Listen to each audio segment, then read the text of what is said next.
Any seasoned ArcPad user will tell you that AXF does not always check in, so we've created a short video to show you what to do if your ArcPad AXF will not check in.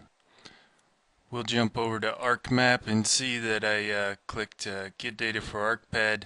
I know there's data in this AXF. I know especially there's a hydrant, but there's nothing to check in. So this is somewhat common. A lot of times it'll crash during the check-in, you'll lose some data, or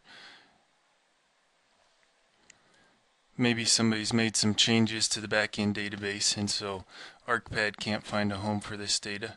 It's good to know this workaround. We'll go ahead and kill this and minimize ArcMap. And the key is ArcPad Studio, so we'll go ahead and open that up and X out of this first little window.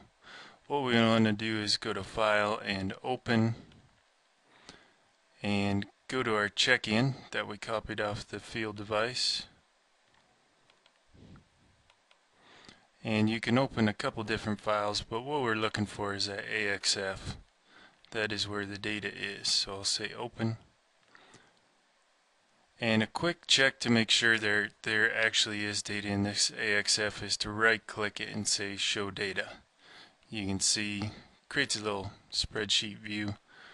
There is a hydrant. I did take a photo of it and I did fill in some attributes. So since that hydrant won't check in, what we want to do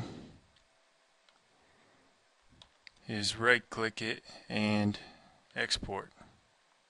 And this only gives us the DBF option. So we right click the wrong item. We want to right click this and export. And this will let us kick out a shapefile. I'll just throw it on my desktop for fun. And it exported that hydrant. One other cool thing real quick, right click Show Data. This chart here can also be exported to a Microsoft Excel spreadsheet, which may be useful. But we got a shapefile. We'll jump back into ArcMap. So we could add this hydrant shapefile to the map, but that's not super useful. I need it in the database with all the other hydrants. So the quick and easy way is just to right click that layer and say Load Data.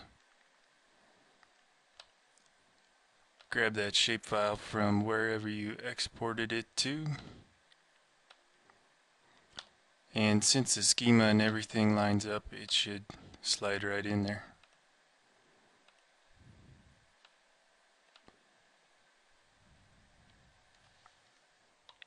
This may take a minute. We could see the little globes working. Depending on how much data you have, it may be very quick or it may take a minute. But here we go. You can see the fire hydrant has been loaded in the database and added to the map. You may have to move your screen just a tiny bit to get it to draw, but it works great. So this works if you have new data that you just want to load in the database, but there is an instance where you checked out 50 existing hydrants and you only collected 2 new ones. If you loaded that shapefile, it would duplicate those 50 existing hydrants, so that's a bad idea. In that instance, I would just add the shapefile to the map.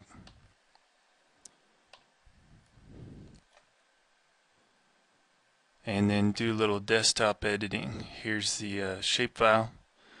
I would just pull up my editor toolbar, start editing, edit my little hydrant in my utilities database.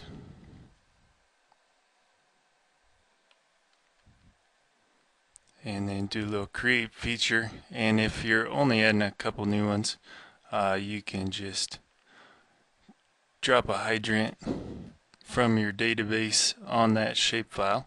So location's good, then you can copy the attributes over. So hopefully this video is useful to you and can help you save some data. One key topic I missed is that this only works in ArcPad 10 or newer. If you have ArcPad 6, 7, 8, this will not work. But that's it for this video. Thank you for watching. For more information, check out our blog at blog.compasstoolsinc.com. If you have specific questions, email us at support@compasstoolsinc.com.